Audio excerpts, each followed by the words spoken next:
News coming in right now. Her Majesty's final journey begins. The Queen's coffin is en route Edinburgh. As we speak, thousands gather to pay their last respects. The Queen's coffin is to arrive in London on Tuesday. The Queen's funeral is to be held on September 19. Queen Elizabeth II was being, in fact, taken out of Balmoral for the final time by the Piper to the Sovereign. A wreath is placed on top of the coffin, made up of flowers from the Scottish estate. Her late Majesty's oak coffin is adorned with the Royal Standard of Scotland. Placed on top is a wreath made up of flowers chosen from her own gardens. Lavina Tandon is now joining me live on this. Lavina, take us through what's happening at the moment as we speak. Those pictures, of course, coming in of the coffin, which is en route Edinburgh. Indeed, I am in Balmoral Castle, where the coffin just left.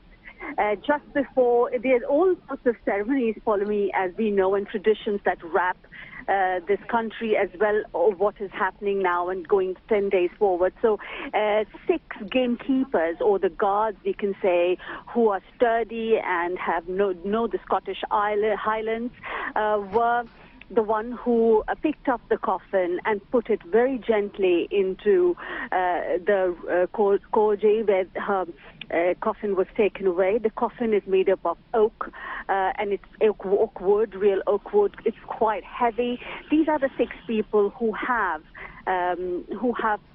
been with her, and everywhere she went in Highlands, they went with her. So there is a kind of association there. And this whole process of taking her from Balmoral, where she was kept in the ballroom. The ballroom is the place where her parents had organized used to organize an annual event, a ballroom event, a ball dance event every year for the staff. And the staff and the royalty came together to dance, and since she was 12 years of age, she has done that. She was very close to the staff, and therefore it's a mark of respect to the staff that the coffin was kept in the ballroom.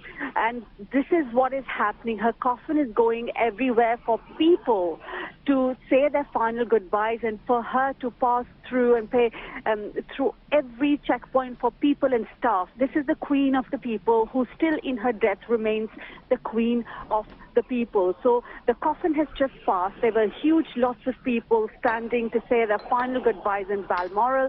From here, the coffin goes to Aberdeen, and then it'll stop at Dundee, and then the final stop will be Edinburgh, where she will be received in Holyrood, which is the Parliament, and there she will be lying in rest. So there's a difference between lying in rest and lying in state. The lying in state will happen in London, where she will lie in state for people to come and pay their respects for 4 days. But at the moment, she'll be lying in rest in Holyrood. There will be a special procession that will take place tomorrow morning, in which the royalty will be involved, in which the King Charles III and the Queen Consort will be coming to take that forward, her coffin, a procession from the Holyrood Parliament to St. Giles Cathedral, where her coffin will stay for people to come and pay respects. I must say that it is wrapped in a flag called Royal Standard. Now, Royal Standard is a special flag which is just for representative of the Queen and the presence of the Queen in the Royal Palace. It never goes in half-mast. It will always in full mast, because it has the Queen's representation on it, and that's what she is wrapped in, with a wreath of flower, as you explained, was kept on her coffin. So these are the beautiful memories that she carries as people pay their last respects to her, and so does the staff, which will happen in Edinburgh too.